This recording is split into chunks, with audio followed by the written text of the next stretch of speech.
Lucrecia, thanks for coming on the show. Thank you for having me. I'm very excited about this conversation and looking forward to it. I've been wanting to have this chat for so long now, and I'm super excited that I've finally managed to get you on the show. And so I want to go straight in, some really interesting stuff to talk about, which I know our audience are going to be really fascinated about. But I want to take a step back to really understand where this big idea came from. Right? Like, we were just talking about before we hit record that you're an L&D practitioner. Mm-hmm. And so at what point in your day did this idea for this framework come? Was it a personal aha moment? Was it while you were doing your job? Just tell me what sparked the idea. Yeah, that's a great question. As many good ideas, sometimes they come in the most unexpected ways. And I must say, I'm grateful for Professor Nick Van Dam. He's my, partner in crime. We've been writing a few articles. So this is the second article we wrote together. So the idea comes from that collaboration and from actually trying to distill we work within learning and development, we work within human development, but actually what do we mean by this? So I love the challenge of sometimes going to have to go back to the literature to the research to ask myself these type of questions, because as you know, we get super busy and sometimes we lose track of the most fundamental questions. So yeah, that's a bit of how it came about. And also, I guess, as a way of being a bit provocative, or trying to, present an alternative, a more comprehensive way of thinking about development, beyond the cognitive, beyond the skills, beyond, what we, all of us are, busy with doing in a day-to-day basis, to try to think about, going forward with all the changes in the world, from political, economic to macro trends, what do we actually need to consider? What do actually we need to go back to, perhaps in a more holistic sense, when we think about development? So that sparked this conversation with Nick Van Dam, which resulted in this article being published by the IAE, which is a very prestigious university in Madrid. So it's quite a holistic framework, right? Made up of four aspects, which are connected to kind of human development. And the four aspects are wake up, grow up, clean up, and show up are the four aspects. And we're going to go into what each one means and how to apply it. But just wanted to understand, how do these play off each other? Is it a sequence? Do people jump in at each one of these? Just talk us through the process of how these work together. Yes, and such a great question, because I think points to the essence of this framework, which is meant not to be linear, right? I think that's one of the challenges in the corporates we work with, and that sometimes we have this very linear approach to development. Identify your gaps, then have an action plan, and then off you go, right? And we all grew up with this idea of is about having a clear understanding of what I need to work on, and then off you go. But the reality is that our development is much but much more messier and less straightforward. Sometimes we're expected to develop. So this framework is less of that linear checklist approach and more like a compass, which can be a bit frustrating, because sometimes we want a GPS, tell me exactly what I need to do, but that's the whole point around, when it comes to development, it's messy, it's complex, it's convoluted. Sometimes we feel, we're two steps ahead and then we're back to the starting point, and that's part of how we actually develop in reality. So think about it as a compass, think about it as a spiral. If you could picture a checklist that is quite straightforward and linear, what we're proposing is something that is that sort of dynamic spiral that almost never ends. So you're not there. It's not that, okay, cool, I have achieved this, right, and then I've done it. is almost an invitation to be, thinking about all of these dimensions in a holistic way. You can start in any of these dimensions. You may be drawn to one given whatever you're experiencing right now. So it's not that an A to B type of, sequential way of thinking about development. It's a dynamic, interconnected way. And what is the outcome you think a organization or a person can achieve using this framework, which they might not be able to do today or they're struggling to do today? What is the benefit they might get from it? So I think that we all have the call to develop, right? So it's in our nature to want to grow, and even become better versions of ourselves. So I think it's just facilitating that process, in perhaps a more holistic way. I think that, so for the individual, I think that is around thinking about how you show up in life beyond, again, your skills and experience, but in a more holistic way. You know, what brings you purpose? What excites you? What motivates you? What are your values? What are the stories in your life that have shaped who you are? And what do you do with that? Um, and beyond the self is also, how do you contribute to society? So increasingly, and you can think about, the complex challenges we're faced with, like climate change, like AI, like, digital disruption. I mean, you name it. Increasingly, as people, but also as leaders, we are required to hold an ethical view. We are sometimes, sort of thrown with these ethical dilemmas, and we haven't been prepared for that. At this point in time, at least I'm not aware of, for instance, ethics being an integral part of, leadership development. So I think that what we're saying is that, the challenges that we're facing call a more holistic way of thinking about development that, again, goes beyond, the knowledge and the skills, the cognitive, the emotional, to things like, the moral part and even the spiritual, if you would, have the courage to say it in that way. So that's a bit of what, is proposed with this, different way of thinking about development. I did find it, we'll go into it once we've introduced the four parts, but I did find that fascinating because there are some things, I mean, you just mentioned spirituality, which is kind of, people kind of step back when they hear this within a work context, right? But it's such a fundamental part, however people interpret it. And I thought that's what was really fascinating about this. It is really holistic. It is really about bringing your whole self, right? And thinking about it, and really thinking about, you are dealing with humans here. So it's not like you can cut out a certain part of it and only work with that within the workplace. And I found that really fascinating, that you were talking about the things that typically you don't talk about at work. But before we go in a bit more about the framework, it'll be great to kind of introduce and dig in to the 4 aspects. So let's start with wake up. What is wake up about? So wake up is about awareness. So, I like to think about it as stopping, the hamster wheel. We are in autopilot, day in, day out, sometimes, trapped by the busyness.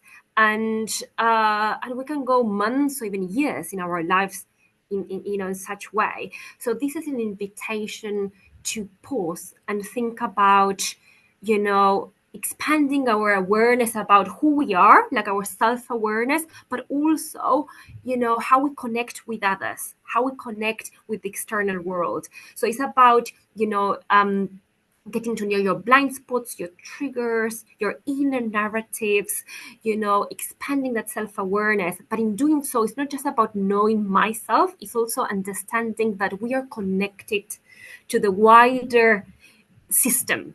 And that's another, if you like, interesting point that we bring in the article, this notion that in the Western society, we think about the self and self-development as something very personal, right? And the personal as completely isolated, to the rest. But actually, if you think about other traditions, so either Eastern traditions or, Ken Wilber's sort of framework that we base an article upon, and even neuroscience, the modern thinking of self goes beyond, me as the person, and stopping at the skin level, Yeah. actually. And if you look at, the latest, sort of research in biology, we're mostly bacteria, right? We're mostly in interaction with our environment and context. We're not separate too. As the phrase goes, there's no such thing as a man that is an island, right? We don't exist in Yeah. isolation. We're part of a wider context. We are born in a family, whether we like it or not. We're born in a family. We're born in a country. We're part of a team. We're part of a community, and that wider context shape us and influences us. Sometimes without even noticing. So that waking up is being aware about who we are, but also how we're connected and interrelated to the wider system. Yeah, I think you call this intra-connection, the kind of That's belonging right. to the bigger system. And I guess you kind of touched on where this challenge is, right? Like we're all busy, we're all overwhelmed with life in this Mhm. go world. How can someone make time to develop that kind of awareness? And are Yeah. there any kind of tools or tactics that you've seen work really well for developing that kind of self-awareness? Yes, definitely. I think that, there are plenty of tools out there. I think that the challenge is finding what would work for oneself, right? Because what may work for myself, maybe I love journaling, right? And maybe you hate writing, and so, it's about, finding what worked for oneself in the time, we've got and so on. But things like, journaling practices, things like a 1 minute meditation, things like even just breath work. You're on the tube, you're just being aware of how I'm standing up, how I'm like, what's the position of my feet, my back, my head, just like being present, right? So there's plenty of tools within, I guess the mindfulness work, that help us to create that self-awareness. Also, even things like traveling abroad. If you go to a place, and for example, I was in Mumbai, in November, and have never been I've been to India, but never to Mumbai, and just the sole fact of being in a place that was so different to where I was born, to where I currently live, brings a lot of awareness about the things that we take for granted every day.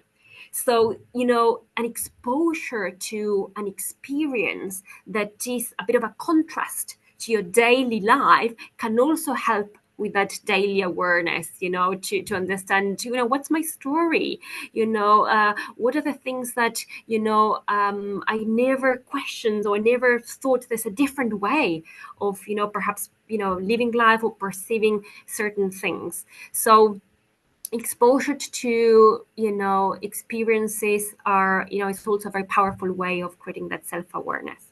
I've just come back from Mumbai, Lucretia, from our office in Mumbai, and I can definitely connect to that.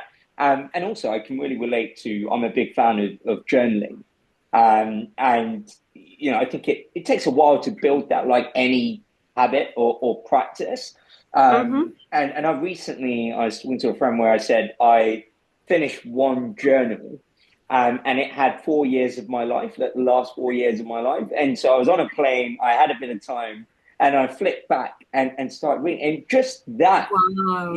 of getting perspective of I was saying things that have Yeah. happened, but Yeah. 4 years ago that I wanted to do. And even the practice of, I think it's helped me become more grateful in that Mm. awareness of the world around me, etc. But I find when you say this to people around journaling, do you ever find people are looking for a silver bullet? So when an answer seems too simple, it's like, yeah, right. Yeah, journaling is not going to make me more. Do you find that people are looking for Yeah. some magic response?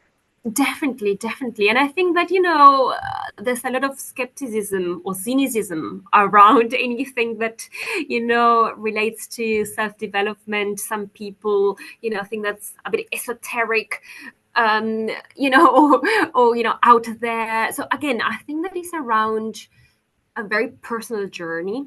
I think that is something that cannot be forced upon. And sometimes what I find is that, unfortunately, we have to experience something, a dark moment in life, where all of these tools that all of a sudden, perhaps before we were a bit apprehensive, all of a sudden we are like, whatever, I'm open now. I'll try, so sometimes you need these like wake up calls to reach out to perhaps an alternative way of, thinking about yourself and developing yourself. So, but I also agree that, we live in a very sort of consumeristic society where, we're promised, the 10 ways of, becoming happier, healthier, and, richer, and so on. So we're always looking for shortcuts. And even when putting this framework together, there's a simplification of the, complexity and the nuance of life and development, that you just, do it, by putting together something that is, a reduction. But we also need a bit of these, tools to help us navigate something that, if not, can be very overwhelming. So a very sort of long-winded answer, No, it but makes sense. yeah, there's no silver bullet. I think, I'm afraid the work is doing the work. The work is the work. I like that. Yeah. So the next one, that's wake up. Then the next one I've got is grow up. So what's grow up? So grow up is essentially around developing, right? Which I've been mentioning quite a lot already. But this again goes beyond development as in increasing knowledge. Like reading books or listening to podcasts, and all of those is fantastic and, really, really important. But in the framework, we referred about development as a bit in a deeper sense around integrating our different parts. So, we all have different ideas of ourselves. We all have, different stories around who we are, and our own personal journeys. We all have hidden aspects, things that we are, don't know about ourselves, but other people may clearly see about us. So development in this sense is about integrating all of these aspects. It's not about getting to perfection, right? It's not about, I just take the best parts of myself and, I just eliminate the others. I think it's about the radical acceptance that, we are these complex human beings with, shadow sides, and we need to embrace all of that parts in order to, be able to move forward. And the more we can do that for ourselves, the more we can then connect with others. And that's the interesting part, that is almost like a journey for within to then go outwards. It's, if you want to be a good leader, you need to first lead yourself. So development is an invitation to integrate all of these different dimensions, beyond the emotional, the cognitive, to the moral, the spiritual, the physical. And in doing so, we're able to relate to other people better. We grow in empathy. What are some of the habits and practices you would recommend a leader in order to build this kind of emotional intelligence, this empathy, to stay grounded? Are there habits and practices you've seen work? Yeah, so I think the most powerful practice is actually a very simple one, that is feedback. But really good quality conversation, right? So I'm not suggesting, an anonymous 360 feedback where we receive this information without any context, without even knowing who said what, that actually creates a lack of psychological safety, that actually is not sometimes even helpful to develop, right, for our own development, because we don't know how to make sense of that data that lacks any context. So what I'm suggesting is, having a very powerful, open conversation with someone that we trust, that is able to, with our best intention, with a, to give us that nugget of information about ourselves that perhaps we don't know, right?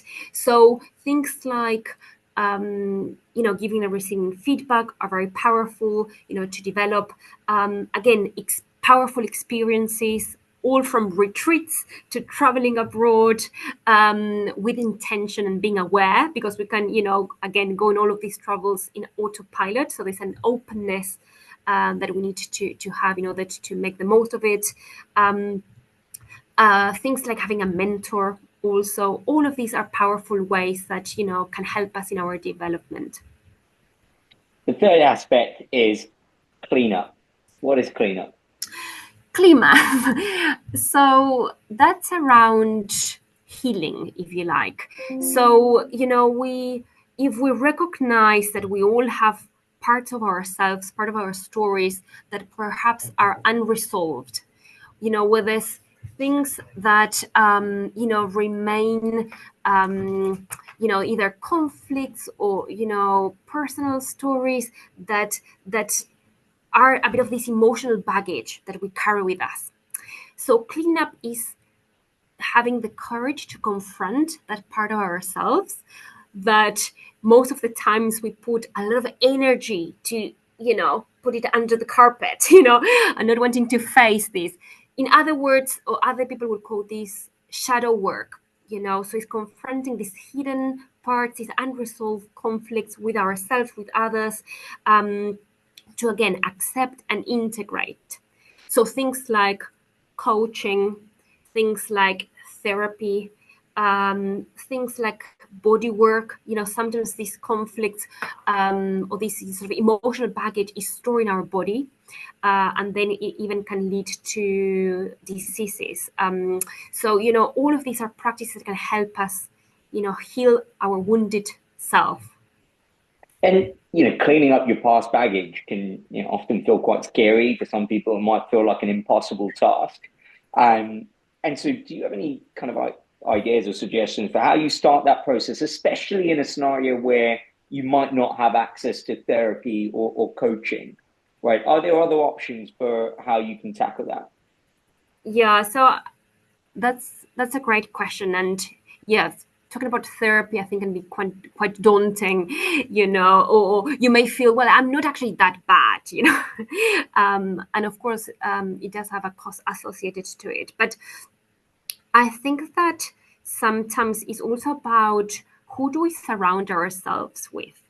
We may have friends, family, people at work that actually have gone through a journey, to get to know themselves, and who can be great thought partners, or can be great people to, open up ourselves and,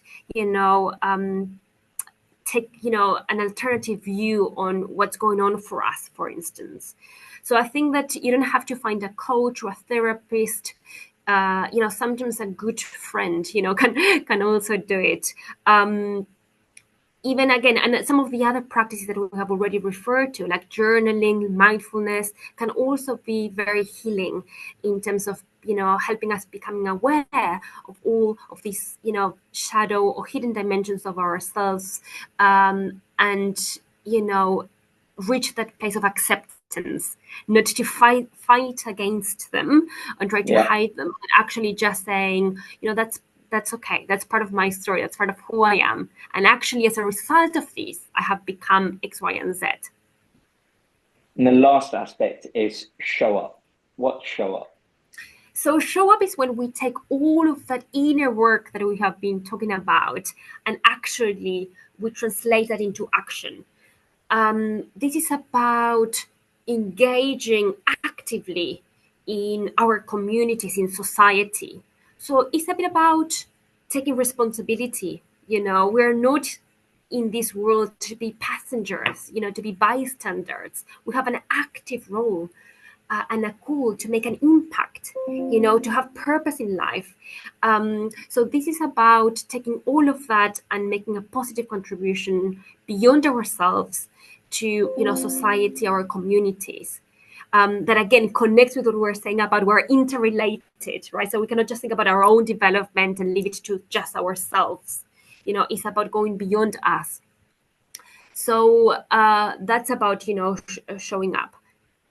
I guess, big part of that showing up is almost purpose, right? It's showing up kind of being very intentional. And purpose these days, some people see it as a buzzword. It's quite fluffy for some people. But I guess, could you think of an example of someone who you've kind of seen who really embodies this idea of showing up? And what is it that they do that makes you think this person is showing up? Yes, just before perhaps I go to an example, I would echo what you say. I think that purpose has become a bit of a buzzword. And what I found very interesting from Daniel Pink, the writer, the very famous writer on drive and motivation, he talks about purpose in two ways: purpose with a capital P and purpose with a small p. So the purpose, the capital P, is what's our purpose in life, sort of deep philosophical question that can be extremely daunting, right? And paralyzing. I don't know what's my purpose in life, let's just, carry on and keep with work and, let's, can be very confronting to think about, big purpose. So he suggests that an easier way to think about the question is purpose with a small p. And by that, he means, what's your daily contribution? Simple things that if you go into the office, right, are you saying, good morning to the receptionist and saying, how is your day? When is your daughter's birthday? How can you just make a small contribution, a small positive impact in everything you do? As I said, from when you wake up to when you are in the tube or commuting to work, when you are entering work and, saying hello to the receptionist, where you're greeting your team. In all of these points, we're making choices. You're making choices of being with your headphones, on autopilot, or you're making a choice of being present for yourself and for others. So, a simple example could be that, could be about, asking a question, to that person you see day in, day out, something else about their lives, just to get to know them a bit better. And in that way, they will be able to relate to you. They feel seen. They feel seen as a human, right? And you may have changed the whole day for them. So simple things like that, are those daily contributions that help us become a better society. It is really quite interconnected, right? And I can also see it is connected from an emotional, spiritual perspective, because really it's about being deliberate in your action and having the presence of mind that I'm not just going through the motions, but, this interaction, I'm going to contribute something to it. And so you need the awareness for that. You need to have addressed some of your baggage to be able to open up and be able to do that. Exactly. It is really dealing with the person. So I just want to connect the dots, Lucre, to kind of, we've gone through the four aspects of human development. I'm an L&D practitioner listening to this, and I'm thinking, okay, I can see how I would apply this to me and my own development. But as an L&D person, what do I do? Knowing this framework, what do I do to kind of support the growth and development of people I work with, right? How do I apply this? Yeah. Again, I think that there's always an invitation when it comes to true development. So it's not something that you can impose or force upon people.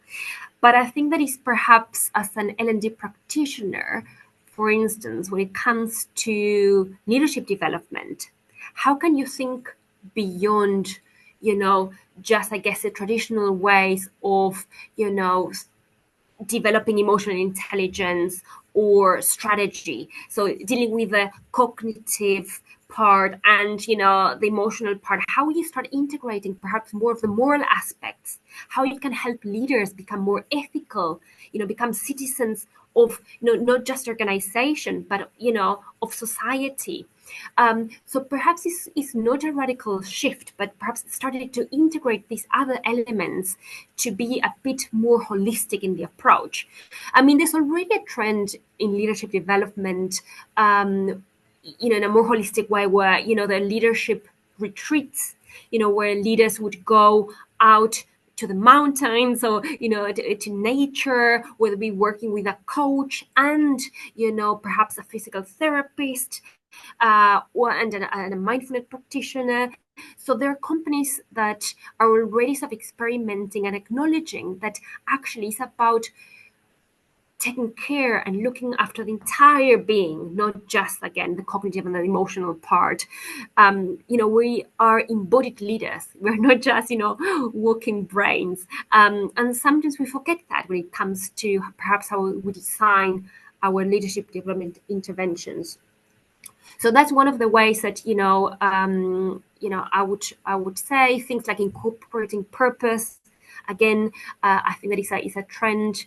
Nothing perhaps totally new there, but the understanding that as humans we have these deep questions.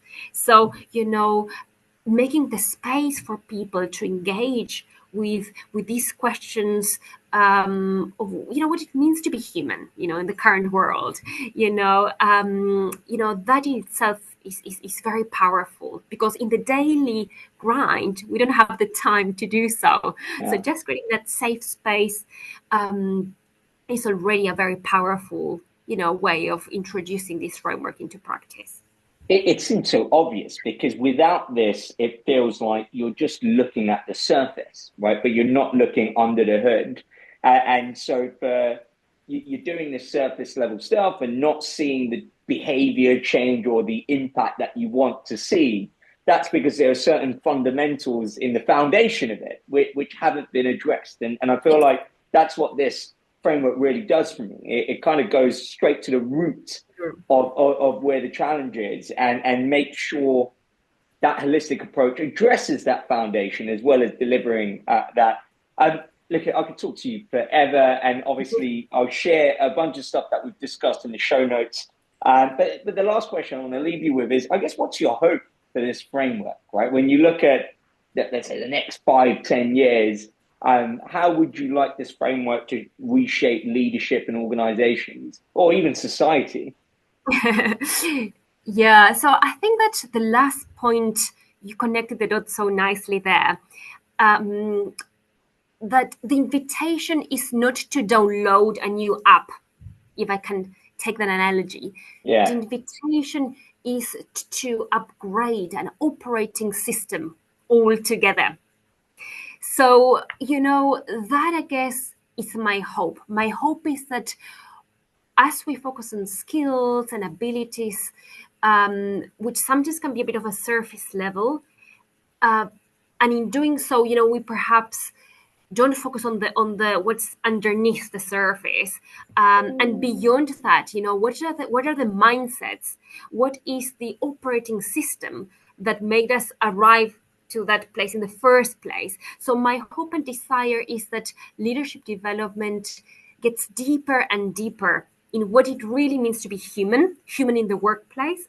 I think that with the advances in technology, what is human and what's humane are really coming to the forefront of what we do, and so I hope that this framework helps to navigate these quite deep questions, but in with the aim and the desire of making us a more integrated, a more holistic, humans in the workplace, and therefore leading to a better, healthier society. Lucrecia, it's been an absolute pleasure. Thank you for coming on the show.